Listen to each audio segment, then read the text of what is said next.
digital workplaces are, I think, pretty fragmented, very disrupted by everything that's been going on in recent years, and starting to get a kind of sense of where you're at with that, what's working, what's not working, where you need to focus is a really important calibrator for future action. So you're working, as we always say, on data and metrics in a world of opinion. Imagine a stone dropped into still water, creating ripple effects that expand far and wide. This was the perfect metaphor for this edition of Digital Workplace Impact Podcast, featuring DWG's founder and Chief Creative Officer, Paul Miller. With the backdrop of the latest gathering of the DWG Trailblazers and our member host, EY, who were the 2023 Digital Workplace Team of the Year award winners, our members explored such focus areas as the narrative of complexity, AI as a double-edged sword, the unsettling quest for stability, collective management through complexity, the pyramid perspective, and retaining and building top talent. As always, Paul helped us make sense of these challenges and offered specific advice for navigating these ripples of change. Join me now in conversation with Paul Miller.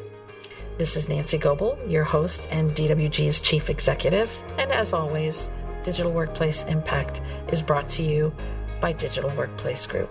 Happy listening. So, Paul, I have to say, it's an exciting day. It's been a long time since you've been in the Digital Workplace Impact Podcast studio, and it's just wonderful to welcome you back for a chat. Yeah, tell me, Nancy, what's this whole digital workplace thing all about?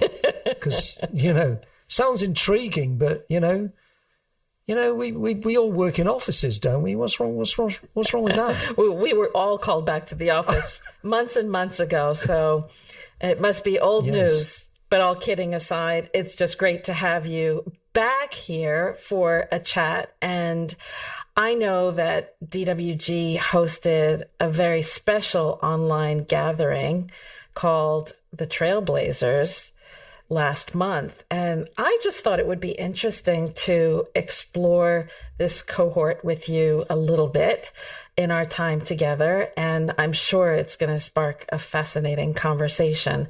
So let's start by setting a little bit of context.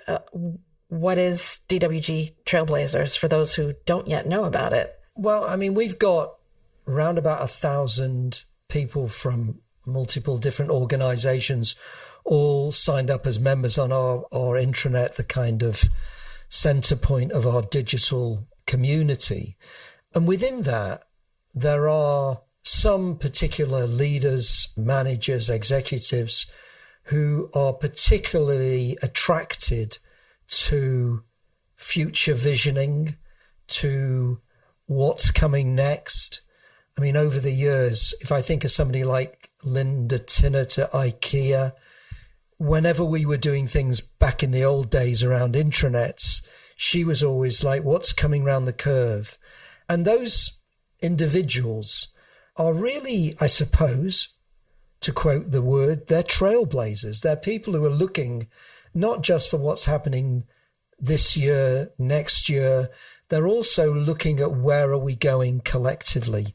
And so our trailblazer community, which is a subset of some of our, if you like, most ambitious individuals within our membership, who are, it's to help them communicate with each other, connect a few times a year, and share confidentially around specific issues, the evolving beyond hybrid work, reimagining a healthy approach to innovation, creating intelligent digital workplaces. And so that's what Digital Workplace Group Trailblazers is about. And as you say, Nancy, we had a terrific session of that community recently. So do tell, what was the central theme for the conversation, assuming there was one? Well, our kind of host for the Trailblazers, because we like to have a sort of signature dish in the mix, was EY.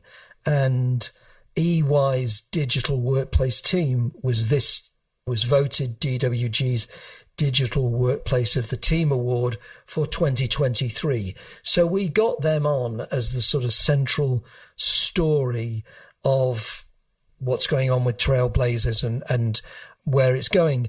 The central theme was really around high performing. How do you create, as EY has, a high performing digital workplace team? And I think their story is a fascinating one, and we really tried to get behind that. We touched on issues around governance, user-centered design, the need to stay focused in a quite bewildering sort of a range of things you could be doing, learning, trust, and that was the kind of hub of the conversation, really. Mm-hmm. And the EY team has a long history of being one that is a more advanced team, and certainly part of the reason why they were singled out for the award last year. Another standout item is that they lead with knowledge management in driving digital transformation inside of this large, complex, global professional services organization. Are there any other things that stood out for you about the EY story that you can share? Because, of course, I know that meetings like Trailblazers happen in a confidential setting, but we did share quite openly their story as part of the awards program.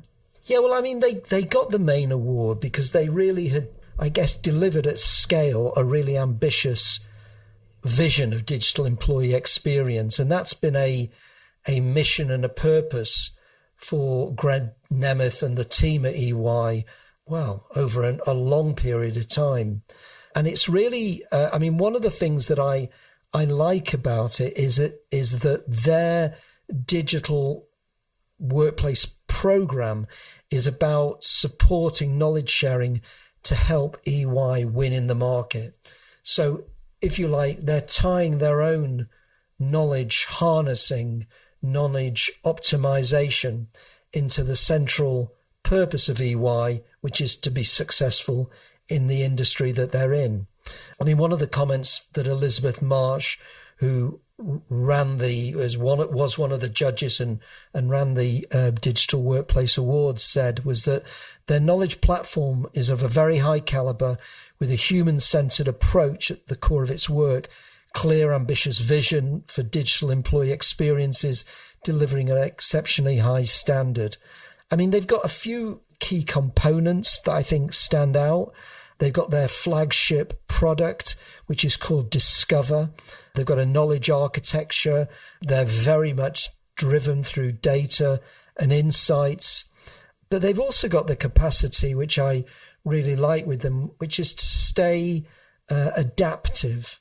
So different business climate changes happening in the EY ecosystem. So they launched something called Discover Reimagined, which was an iteration looking at personalized findability, more comprehensive people profiles, and upgrading of the technology.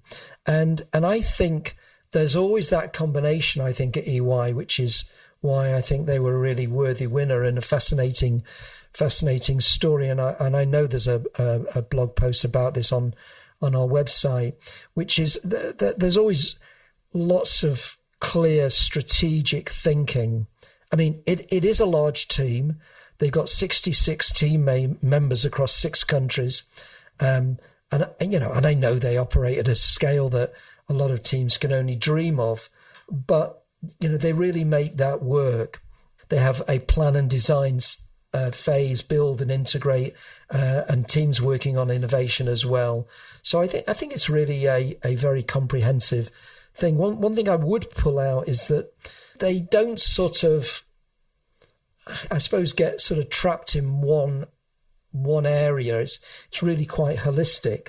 So yes, they have customized digital experiences suited to the actual work that people at EY do, but they also have a fantastic ideation program, and they hold these things called ideathons that are a regular part of the team's process, getting creative input using a platform called CogniStreamer to help develop different ideas. And I suppose my final point is that they're always looking for kind of high impact stories. They know that a key part of digital workplace leadership at a team level, and we saw that in previous years at Fidelity Investments, was creating the overarching narrative. Why are we doing this? And I think their narrative is very much linked into the EY purpose and strategy.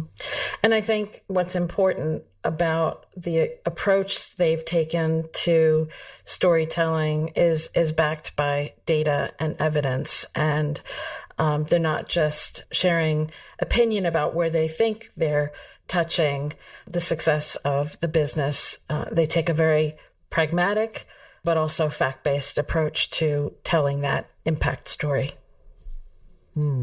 So you talked EY as the main dish. And so I also know that DWG has a secret sauce that goes along with the main dish. And that's something we call live benchmarking. And I'm sure there are some really interesting things that not only the members, to the tune of 22 organizations, I think it was, in attendance, learning from each other, but I think that live benchmarking can also be a proxy for what's happening across the digital workplace industry at large.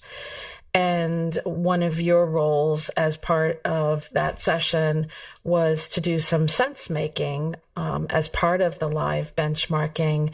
And are there some themes that you can share with us as takeaways from that part of the agenda?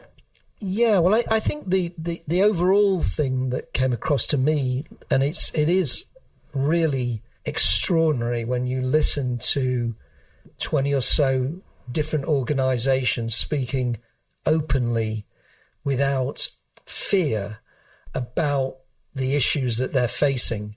You really get a sense of what's happening in this digital workplace industry at that time. And what came across to me that was just the level of complexity. I think when I was doing my sort of summary in the sense making was that, when I started in the mid 90s and this whole thing called HTML arrived, and I had a sense that there could be these internal systems that then grew into be intranets. They were really pretty straightforward. You wanted to access a bit of information, you wanted to access people and their connections, but the level of complexity, the nuances, the challenges, the ripple effects is really at a level that we've not seen before. And I think the pandemic and the post-pandemic period is just adding additional complexity into it, as is obviously AI. But it's the analogy that I thought of was that it's a bit like if you drop a pebble into a stream, into a lake, you get these ripples. And I think the ripples are going wider and wider. So that was my sort of overall point. I mean, what I would say that people talked about kind of specifically was the importance of, everybody's kind of trying to deal with the fact that budgets have been cut in quite a lot of organizations, colleagues have been let go. So you're trying to kind of work within quite testing constraints, and the power of relationship across different business units, that came up as a theme. It's something that doesn't cost you anything, but having strong connections from, let's say, IT into communications, into HR, into facilities, into digital workplace, into intranet, into executive leadership, and making sure that those connections are as strong as possible. The other one that came up was the idea of having champion networks. I think it was something that came up on a podcast recording you did recently with somebody from LinkedIn. It came up from BCD Travel, Employee Experience Network. So in a way, what you're doing is you're tapping into, it's almost like, what have we already got? You know, what's there that we don't make enough use of? It does remind me that the first book I wrote in 1997 was called Mobilizing the Power of What You Know. And I think that's a sort of perennial question for anybody working, particularly in the digital communication, connecting knowledge area, experience area inside organizations. How can we mobilize what we know? Other things that came up were the importance of trust. So again, you can deal with budget constraints, you can deal with fewer people, but the thing that will affect your success will be the level of trust, relationship, connection, network that you have across organizations. So I think those were some of the things that struck me from listening to people's stories. Probably the other thing is that when you do listen to each story, you hear a lot of authenticity and people kind of just, in a way, not getting too overwhelmed by kind of strategic changes and just trying to focus on what you can make a difference, where you can make a difference. And every good benchmark, because I think about our wider evaluation process, not only shares findings, but also recommendations. And so thinking about this theme of managing collectively through complexity must surely spark some best advice from you, Paul, about what teams should be thinking about or doing in light of the current environment. Well, I think having a clear vision and strategy and story is the first thing. It's like, where are we going? So, you know, we've always said, Nancy, haven't we, in DWG, that what we do as a consulting company is look at the intersection between humans, technology, and work. So it doesn't matter whether you're in an organization with 3 people or an organization with 500,000 people, you've got human beings, you've got things that human beings invent in work, which is mostly technology, and you've got work itself, and you're looking at the challenges and opportunities in that trio of elements, if you like. So I think wherever you are inside your organization, starting to think, what's our vision, what's our strategy, and what's the story we're trying to tell? I mean, EY have got a very clear story. I think the other thing is that we are still in this post-pandemic period. I mean, sometimes you can sort of forget there was a pandemic, but there was, and every individual and every organization has been changed by that. I think one of the issues that we have is that we don't really know quite how we've been changed. It's almost like that sense where something happens in your life and you know it's changed you, but you're not yet sure how. And you know that sort of time will reveal itself. But I think that 2025 is a year to really start to be a lot more deliberate about what the shape and plan for the year is.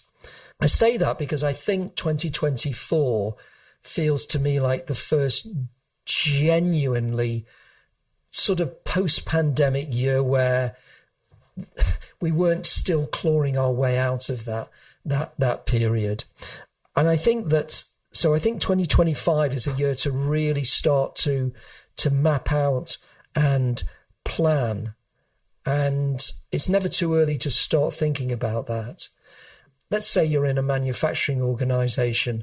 Is it going to be a year where we're going to better simplify the experience of people in frontline roles? Are we going to make sure that whatever way we're working in a hybrid way is actually a lot more coherent and a lot more effective than what we've been doing at the moment? So I think if we're thinking about benchmarking, and I think the digital workplace management benchmark is a fantastic tool, and I've seen it happen inside organizations. It's a great way of getting that third party view on how we're doing and what better thing to do now in order to start planning out next year. And my little pitch for this is that digital workplaces are I think pretty fragmented, very disrupted by everything that's been going on in recent years, and starting to get a kind of sense of where you're at with that, what's working, what's not working, where you need to focus is a really important calibrator for future action. So you're working, as we always say, on data and metrics in a world of opinion. Well said, Paul, as always. When I think about the work that we do from a benchmarking standpoint alongside our research, there are always very tight linkages. And so last year, we centered a lot of focus around the return of the business case post-pandemic. And two essential ingredients in that arena are not only having the right data and metrics, but also wrapping the right story around what the numbers are telling us to help shape the focus around what's needed next, as well as to take stock of where we are and how the digital workplace is performing in whole or in part. And so this year, we saw the story of EY come to life as part of the conversation with the Trailblazers. And so for other organizations who want to advance their practice, their approach as a team, as you say, the digital workplace management benchmark can be a key way of assessing in a robust fashion where the attention is needed next. I'd say alongside that, the 2024 research program has a trifecta, as I'm now calling it, of research reports that will be looking at what's needed next for digital workplace teams to help put some of the important practices in play and help actually future-proof what's needed of digital workplace teams. And the three areas that we'll be looking at are digital workplace product management, digital workplace team, and futuring for digital workplace teams. And so, I can see how the findings of the benchmark alongside the recommendations will be well supported with the resources that we are building as part of that research program this year. Let's talk a little bit about what's to come with DWG Trailblazers. When's the next gathering? What can we expect from it? It's been fantastic to see, because it's something we launched last year, and sometimes you don't know whether new initiatives that we come up with are going to appeal to people, but right from the word go, this was something that really seemed to seize on the Trailblazer audience. So each one's really popular, and I think the next one's really exciting, which is July the 16th. Our host is Avanade, which is a joint venture between Microsoft and Accenture, a company that specializes in Microsoft technology and implementation and change. And we're going to be supported by Florian Rotar, who I know well, and he is their first chief AI officer at Avanade. And they're really looking at how Avanade is transforming work with the use of generative AI. I mean, one of the things that's really interesting about Avanade is that they they sort of beta the beta, so because they're so close to Microsoft and Accenture, they're always, if you like, tasting the dishes before they're fit for a wider consumption, to keep the recipe metaphor going. So that's going to be really interesting to see. And I know Florian's always very open and shares some really terrific insights and demos. So we're going to be having 25 of our member organizations for this session. And there's also a call for guest applications. So if you are in an organization that isn't yet a member of DWG, then you can use a registration link. I guess you'll put it in the show notes for the episode, and apply to come and join as a guest. We ask people to sign up to terms of confidentiality to protect themselves and protect all the member organizations come. But it's a great way of dipping your toe, test driving the DWG car a little bit before becoming members. Helpful call to action, as always, Paul. And of course, members will be able to mark their diaries with the help of the DWG member extranet for July 16th as well. And then for those who want to learn a bit more about our digital workplace management benchmark, we'll be able to share that via the show notes, as well as the guest registration link for the Trailblazers. Paul, we're just about at the end of our time. What have we missed? Any final reflections? I suppose what we've missed, in my mind, well, not missed, but come to me just because they're in my mind a lot. One is, I think it's strange coming from somebody who founded a company called the Digital Workplace Group, but I feel digital working has been seen as a post-pandemic answer to work, and that we have lost some of the human in-person connection that I think is essential in work. I sort of spent 20 years suggesting to people that the technology of work would allow them to work wherever they want, whenever they wanted. And I don't think people were culturally ready for it. But then the pandemic arrived and everybody went, we are technically ready for it, and now we're going to have to work that way. And I think what's happened is that it's been seen too much to be the answer to work. It isn't. It was an essential way of working during the pandemic, but that's not because it's the best way of working. Obviously, we're into a sort of permanently flexible, more adaptive way of working and where we work, but it's really important to meet colleagues. I mean, I heard a story that broke my heart from a friend of mine whose son was working for a software company in the UK, and he's got a really good job, but every day he's at home. So, they don't have any offices at all, and he's got very, very limited capacity to meet his colleagues. And that I think it's a dreary way of working if you're 22 and you're working in the software industry.